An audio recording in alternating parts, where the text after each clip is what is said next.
Ladies and gentlemen, welcome to the Content Patch, or should I say welcome back to the Content Patch after a week's absence. This is for the 7th of December 2012. My name is TotalBiscuit, bringing you around 20 minutes of gaming news and comment. Coming up in the show today, Independent Game Festival 2013 finalists to get Steam distribution agreements, the Creative Assembly obtains Warhammer Fantasy license, BioWare responds to Star Wars The Old Republic complaints, Petroglyph lays off staff, future of End of Nations uncertain, and Motorola denied Xbox 360 ban in the US. Big news coming in from Valve here. It appears that Valve has offered Steam distribution agreements to all the 2013 main competition finalists for the 15th annual Independent Games Festival. Those of you who don't know about IGF, it is kind of a big deal. The reason being that a lot of very popular games indeed have appeared from the finals of this particular competition, including, of course, Narbanacula Drop, which is, of course, where Portal came from, as well as World of Goo, Braid, Super Meat Boy, Minecraft, and many other titles. Every one of the finalists, and that's a pretty big deal considering that there are a lot of different categories for this, including stuff like excellence in design, excellence in art, narrative, technical excellence, so on and so forth. They're all going to be offered a distribution deal with Steam if they choose to accept it. So that's a lot of potential indie games making their way directly onto Steam without having to worry about Greenlight or any of their other ridiculous arcane processes. Probably a good thing as far as I'm concerned. If something manages to make its way through the IGF, chances are it's pretty damn good. Although, of course, there is something of a risk. Now, I did mention stuff like Minecraft, World of Goo, Braid, Super Meat Boy. Those are all really good games. There's no real question about that, and nobody's going to argue with it. But there is, of course, the very real possibility that some of these IGF finalists will be put in there because they have more artistic value than perhaps gameplay value. I mean, I'm thinking about stuff like Dear Esther, for instance, which for some reason was critically acclaimed, and as far as I'm concerned, it's not even a game and shouldn't be on Steam. As a direct result of that, you certainly shouldn't be selling it to people. And then you've got the Novo Award, which, if I recall correctly, in 2010 had quite a few interesting titles in it, but most of them weren't actually really good games. They were just quite artistic and interesting for one reason or another. I believe the only game in there that was really a full-on proper game was probably Closure. That said, I feel that that concern is really not a big one. I mean, if you were to look at 2011, the grand prize finalists were Amnesia, Spy Party, Desktop Dungeons, Minecraft, and Nidhogg.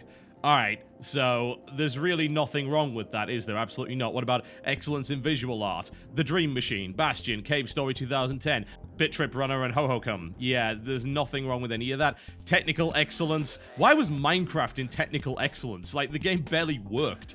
Oh, well, whatever. Yeah, there's still a bunch of really great games for the IGF 2011 finals, and of course, the 2012 finals have already happened. That's already done, so this deal's for 2013.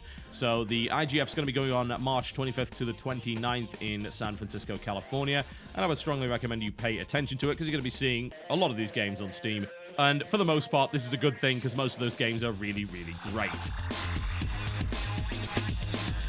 Pretty huge news for Warhammer fans and just anyone that happens to like Creative Assembly. It would appear that multiple Warhammer Fantasy games are in the pipeline for the development company, as announced by Sega today. They've gone into a partnership with Games Workshop in order to produce Warhammer Fantasy titles. This is only the Warhammer Fantasy license. Warhammer 40,000 does remain with THQ for the time being. But what that means is we're essentially going to see Warhammer Total War, which is something we've been asking for a very long time indeed. If you happen to like 40,000, then you've been able to get your hands on a lot of great games, and lately that's not been the case for fantasy fans, the last one being Mark of Chaos, which was not very good to say the least. We're talking about a game that had upwards of 3-minute load times, which was disgraceful and actually wasn't that great a strategy game anyway. Fantasy fans have been screwed over pretty hard. We got a lackluster MMO, and then what was the last good game we got? You go all the way back, it's probably Dark Omen, which was a very old game indeed. So fantasy has been neglected. That said, one could argue that fantasy is far more generic. 40k has got a lot more interesting, unique elements to it, whereas fantasy's fantasy. There's elves, there's dragons, there's orcs, and so on and so forth, but it does have a fairly reasonable dark spin on it, and I'm interested to see what Creative Assembly can come up with. Obviously, they're currently working on Rome, but if this is anything to be believed, they're going to be looking for the first game to hit sometime after 2013, which is not exactly specific, but yeah, probably a 2014 release for that title. Since this is essentially a fantasy fan's wet dream, I don't exactly see this going wrong. On the flip side, Creative Assembly is very good at disappointing people with lackluster AI and bug-ridden games, so hopefully they manage to pull it together for this one. BioWare has come out to respond to complaints about the Old Republic's transition to free-to-play. On BioWare's official blog, they stated that we want you to know that this is an ongoing dialogue, and they're trying to find balance and roll out a few more changes that are kind to players. This includes extra quick slot bars for preferred status players. Those of you who don't know, there are 3 types of player. There's the free-to-play guys, there's preferred status. Those are guys that have bought a certain amount in the shop or have bought an actual copy of the game but are not subscribed, and then there are subscribers. Now, in the previous version of the game, even preferred players only had access to 2 quick slot bars, which made the game essentially unplayable for many character classes. That has now been up to 4, although the fact of the matter is that it's still a restriction. Preferred status players will also be able to have 6 characters rather than the previous limit of 2, which was, for a story-driven game, certainly rather a low amount. And there were many players looking to have more than 2 characters, as you might imagine, but are still not interested in subscribing to the game. Now, I agree with BioWare on one point, the fact that, yes, it is a difficult balance to strike. When your game transitions through from the classic World of Warcraft-style $15 a month business model to a free-to-play business model, there is this difficult balance to strike between what's fair and what you need to do in order to make money. And it seems like lately an awful lot of gamers have been pushing towards the idea that they want more for free, and anything they perceive as an advantage, even something like an experience boost or time advantage, they claim that to be pay to win, which is utterly unreasonable. And the idea that games like this have to make money should be pretty obvious, but some people don't seem to believe that to be the case. However, the problem with Star Wars: The Old Republic is not that people feel entitled. That's not the case. What is really the problem with this is that the game just restricted the wrong things. They allowed you to level up to maximum level, which was uber generous, I might add, especially considering that the game is very much story-driven. That's the best bit of the game, is the leveling up and the storyline and making some choices here and there and exploring all these cool places. However, things like restricting the ability to sprint so that you move around slower, which just makes the game more annoying, pushing back the level requirement for mounts so you had to wait longer in order to be able to move at a reasonable pace, as well as the idea that they restricted quick travel, and the most ridiculous thing of all, restricting the actual UI itself so that you could only have 2 quick slot bars. That is mind-bogglingly dumb.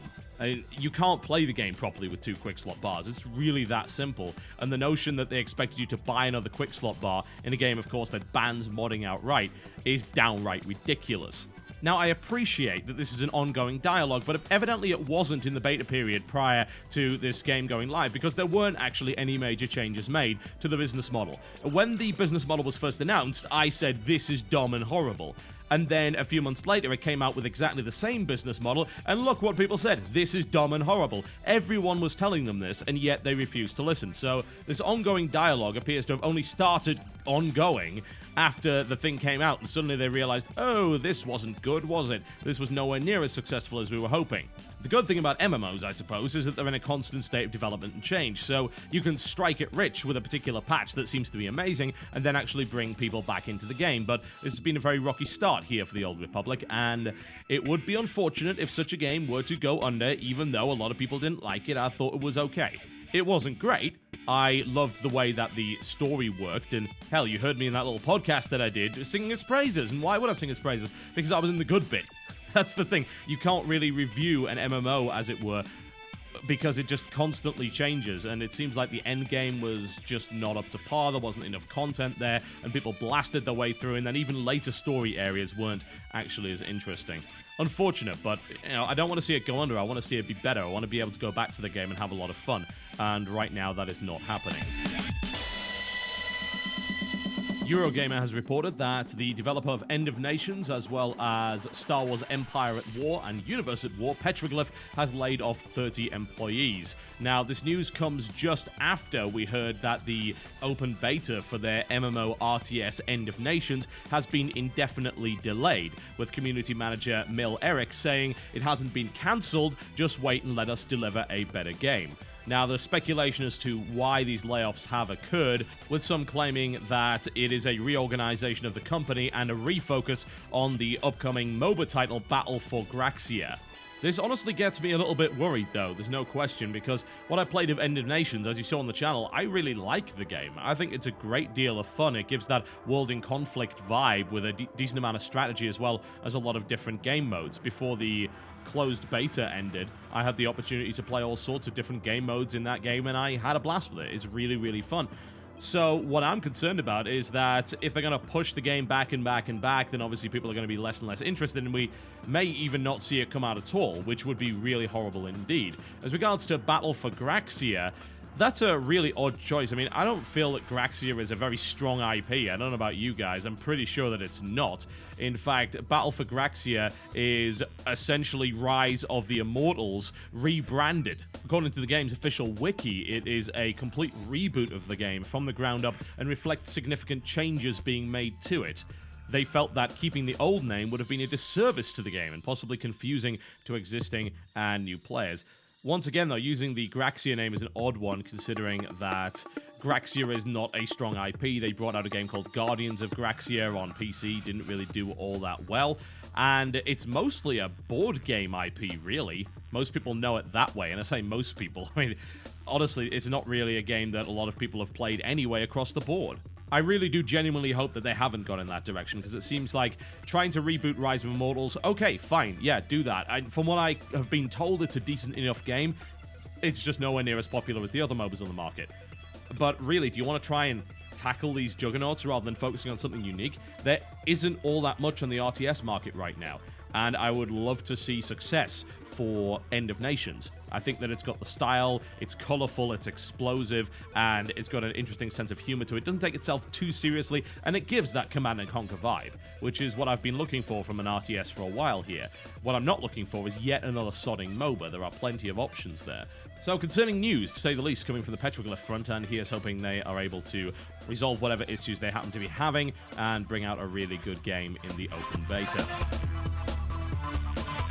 And finally, news on the Xbox 360 ban front. Some of you have heard about this, and there was all sorts of doomsaying on YouTube from people that didn't really know what was going on. Oh my god, Xbox 360 will be banned from the US. Well, no, not really. There was a possibility of it, but it was very, very unlikely to happen. What essentially happened is this. So, Microsoft and Motorola have been fighting over the rights to use Motorola's video coding and playback patents, and this is something that's been used in the Xbox 360. Earlier this year, a US court ruled that there was infringement there, so Microsoft had used the patents without paying the proper royalties and without paying the proper fees. So they then told Motorola that they could go and try in court to block imports of the Xbox 360. What has now happened is that a judge has ruled that the patents in question are so-called FRAN-type innovations. For those of you who don't know, those are innovations that are critical to industry standards, and as a direct result, you can't just go around denying the right to use them because you pretty much need these things. So what that does mean is that they must be licensed under fair and reasonable terms. So there will be no ban, which is, as far as I'm concerned, good news for everyone, and echoes a similar judgment which happened earlier in the year in Germany, saying that Motorola could not in fact enforce an Xbox 360 ban in that country. But it does mean that Microsoft are actually going to have to pay the outstanding fees to Motorola. So, hopefully, everything is resolved to our satisfaction. I don't think anyone is really arguing that Microsoft shouldn't be paying the fees for the patents. You know, that's what they're for. That's reasonable. But it seems like Motorola were, for some reason, just trying to block imports. And I don't really get why. I mean, it doesn't actually give them an advantage. Motorola doesn't have any real involvement in the console scene. That's absurd. They're not trying to sell a competing product here. This is not like the phone versus phone thing. You can see the advantage for Apple. You can see the advantage for Samsung when they're quabbling over these patents, because if any of them is able to get their competitor off the market, then they get a huge boost in sales. But for Motorola, this doesn't help at all. And to be honest, the only person this really hurts would, of course, be us, the consumer. So I'm glad to see a little bit of common sense coming in these patent cases. We've had a lot of these over the last couple of years. It's really heating up on the smartphone market. It's bad for everybody, and I do mean absolutely everybody. We've got Apple trying to pursue the notion that they can patent a swipe on their screen. It's nonsense. Keep this garbage away from games. This patent trolling, as it's being called in the press right now, is harmful to the consumer. This is of no benefit to us. Get it the hell out of the way. We do need some more sensible patent laws and, of course, changes to the way that intellectual property is approached, I feel, across the world.